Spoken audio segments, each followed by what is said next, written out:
करती थी, अब नहीं कर रही हूँ। जिस तरीके से ये घटना आए दिन बढ़ती जा रही है, उसको देखते हुए लगता नहीं है कि अब हम सब महिलाएं सुरक्षित हैं। सुरक्षा के नाम पे 0 सन्नाटा हो गया है। बनारस का जो भी प्रशासनिक अधिकारी हैं और जो भी हैं, उनके थ्रू मतलब कुछ भी महिलाएं सुरक्षित नहीं हैं। में सीता को भी वनवास मिला था और राम राज्य में जब महिलाएं सुरक्षित नहीं है तो मैं कैसे कह दूं कि राम राज्य है।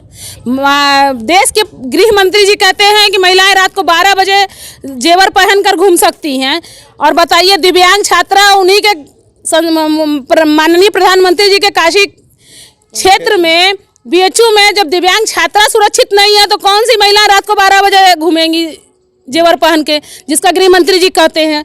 और सबसे बनारस में है सेफ तो महसूस करते हैं, लेकिन हम लोग को कोई भी यहाँ पे सेफ्टी नहीं मिलता है। कहीं भी अगर थाने चौकी में जाओ किसी भी कारण से, तो वहाँ हम लोग का सुनवाई नहीं होता है। वहाँ पे बड़े बदतमीज लोग रहते हैं, इसलिए हम नहीं भेज सकते हैं। क्या कहेंगे बताइए।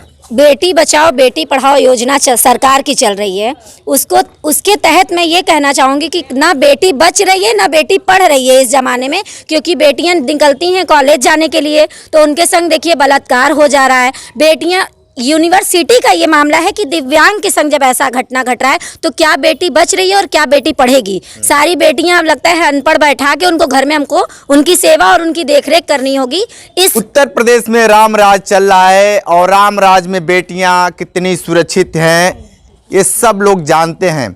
आपको बता दें कि बनारस में 2 बड़ी घटनाएं घटी हैं। बनारस हिंदू यूनिवर्सिटी में दिव्यांग छात्रा के साथ छेड़छाड़ होता है। आनन फानन में छात्रा लंका थाने जाती है और उसे कहा जाता है कि आपकी कार्रवाई होगी, लेकिन कार्रवाई न होने के बाद अब छात्र लगातार धरना प्रदर्शन कर रहे हैं। वहीं एक मामला बनारस के सारनाथ क्षेत्र में आया है जिनका नाम है सृष्टि कश्यप। उनका सीधे तौर पे आरोप है कि पुलिस के संरक्षण में उनके कपड़े फाड़ दिए गए और जिन आरोपियों को ऊपर मुकदमा कायम होना चाहिए था उस पर ना होकर खुद के उन्हीं के ऊपर हो गए। बनारस में काशी की ये जो महिला है इनसे जान लेते हैं कि यहाँ पे बनारस में कितनी सुरक्षित हैं। ये बताइए कि आप कितने सुरक्षित महसूस करती हैं इस काशी में। इस काशी में सुरक्षित महसूस करती थी, अब नहीं कर रही हूँ। जिस तरीके से ये घटना आए दिन बढ़ती जा रही है, उसको देखते हुए लगता नहीं है कि अब हम सब महिलाएं सुरक्षित हैं। सुरक्षा के नाम पे 0 सन्नाटा हो गया है। बनारस का जो भी प्रशासनिक अधिकारी हैं और जो भी हैं, उनके थ्रू मतलब कुछ भी महिलाएं सुरक्षित नहीं हैं। और देखा जाए तो देखिए आप, जैसा कि एक दिव्यांग जब सुरक्षित नहीं है, कितना शर्मनाक घटना है कि दिव्यांग सुरक्षित नहीं है इस जनरेशन में। एक समय ऐसा आता है कि हम लोग को लगता है कि हम सब महिलाएं हैं, हम लोग सुरक्षित हैं। प्रशासन के सामने महिला का कपड़ा फाड़ दिया जाता है। किसी दल या किसी सत्ता से कोई मतलब नहीं होना चाहिए। अगर प्रशासन के सामने ऐसी अभद्रता हुई है महिला के संग तो उस महिला को इंसाफ मिलना चाहिए, ना कि उसके ऊपर उल्टा मुकदमा लाद देना चाहिए। ये कहाँ का न्याय है। माननीय मोदी और योगी जी से हम सबकी यही मांग है कि ऐसे प्रशासनिक अधिकारी को तुरंत बर्खास्त किया जाए और जो भी महिलाओं के संग अन्याय हुआ है उनको न्याय होना चाहिए उनके संग। आप क्या कहेंगे। आप ये प्रधानमंत्री नरेंद्र मोदी के संसदीय क्षेत्र में है और उत्तर प्रदेश में राम राज चल रहा है। राम राज्य में सीता को भी वनवास मिला था और राम राज्य में जब महिलाएं सुरक्षित नहीं है तो मैं कैसे कह दूं कि राम राज्य है। देश के गृह मंत्री जी कहते हैं कि महिलाएं रात को 12 बजे जेवर पहनकर घूम सकती हैं।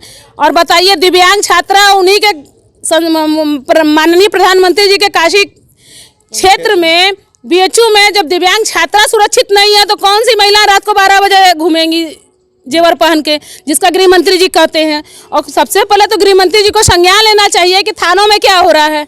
ना अधिकारी के सामने, अभी हमारे यहाँ बनारस की ही घटना है, सारनाथ क्षेत्र में एक पिछड़े वर्ग की महिला है कश्यप, एक लड़की है जो कि सड़क के आवारा कुत्ते जिसको सरकार भी नहीं पूछती है, नगर निगम भी नहीं पूछता है, उसको खाना देने और उन लोगों के रहने की व्यवस्था थोड़ी बहुत कर देती है जितनी उसकी अपनी मतलब चादर है। अगर मान लीजिए ऐसा कर रही है तो किसी को क्या तकलीफ हो रही है उसमें।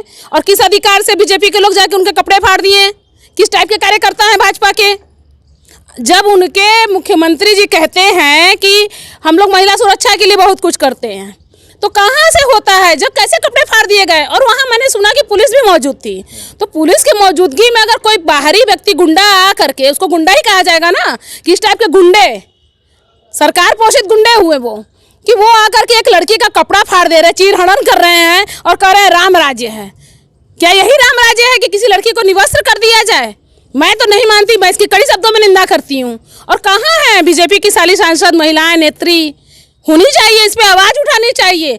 इसमें सत्ता का मुंह मत देखिए, इसमें महिला देखिए। अभी नवरात्र आ रहा है, आप लोग 9 दिन माता का व्रत करेंगे, पूजा करेंगे। किस मुंह से माँ का पूजा करते हैं? शर्म आनी चाहिए ऐसे पुरुषों को। मैं ऐसे समाज को धिक्कारती हूँ कि जहाँ महिलाओं का इतना अपमान होता है कि 9 लड़कियों का चरण धोते हैं माननीय मुख्यमंत्री जी, 9 दिन का व्रत करते हैं, पूजा करते हैं। ये क्या वो किसी घर की लड़की नहीं है? वो महिला नहीं है? क्यों उसके साथ इस तरह से अत्याचार हुआ? कहाँ के हैं वो गुंडे? क्यों नहीं उन लोगों के घर के ऊपर बुलडोजर चला? क्यों नहीं उन लोगों के ऊपर मुकदमा लिखाया? मुझे तो ये भी जानकारी मिली है सोशल मीडिया के द्वारा, पेपर के द्वारा, कि उस लड़की के ऊपर मुकदमा लिखा गया। उस लड़की का क्या गुनाह था? निरीह प्राणियों, निरीह जीव का रक्षा करना, उनको भोजन देना, क्या एक गुनाह की श्रेणी में आता है? कि संविधान में लिखा है कि ये गुनाह की श्रेणी में आता है? अगर आता है तो बताएं किस धारा में उसके ऊपर मुकदमा लिखा गया, और जिन लोगों ने उनके कपड़े फाड़े प्रशासन की उपस्थिति में, तो क्यों नहीं उस पर कार्रवाई हुई? ठीक है, और भी लोग हैं। आप बताइए कि बनारस में हैं, अपने आप को कितना सेफ महसूस करती हैं? बनारस में है, सेफ तो महसूस करते हैं, लेकिन हम लोग को कोई भी यहाँ पे सेफ्टी नहीं मिलता है। कहीं भी अगर थाने चौकी में जाओ किसी भी कारण से, तो वहाँ हम लोग का सुनवाई नहीं होता है। यहाँ पे बहुत सारी चीज़ें हैं, जिस तरीके से लगातार कहा जाता है कि यहाँ पे बनारस में भी आप 12 बजे रात को घूम सकती हैं। कभी निकली हैं कि नहीं 12 बजे रात को? नहीं, हम निकले नहीं है 12 बजे। निकलते थे हमेशा पहले, अब नहीं निकलते हैं क्यों? उतना। अब डर लगता है क्या? नहीं, डर तो नहीं लगता है, बस ऐसी जरूरतें नहीं पड़ती हैं। अच्छा, ये बताइए कि राम राज्य में आप सेफ सुरक्षित महसूस करती हैं कि नहीं?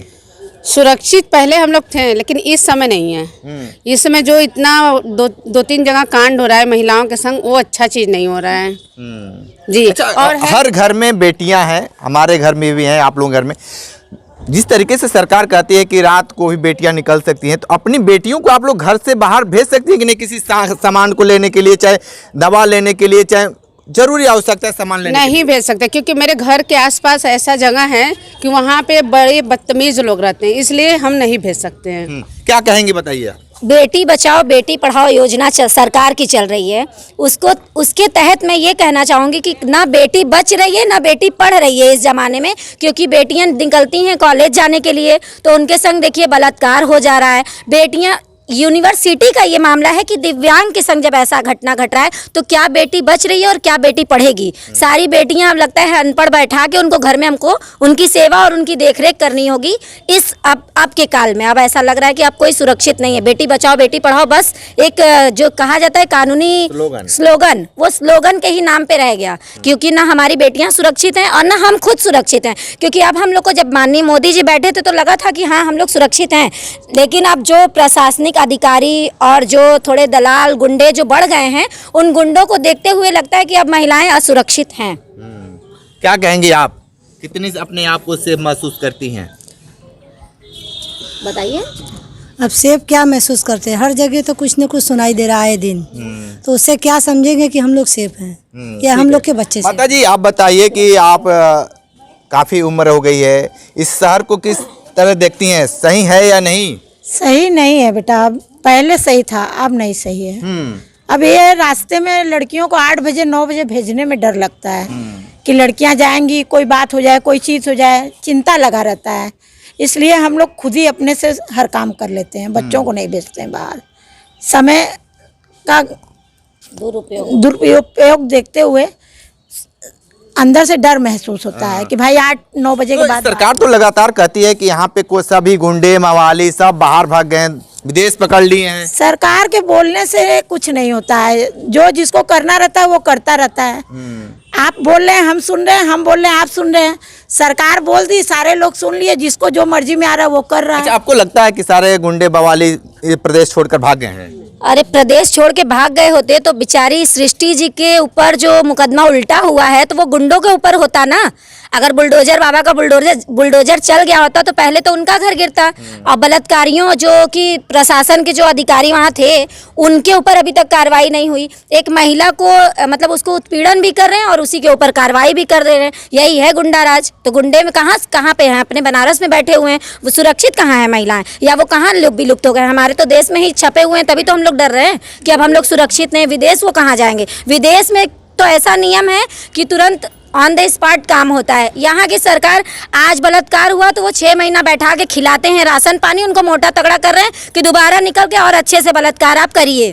ठीक है, देखिए कि ये काशी की महिला है और प्रशासन अपने पे पूरा प्रश्न खड़ा हो चुका है कि उत्तर प्रदेश में राम राज की बात कही जाने वाली सरकार, इनका राम राज नहीं।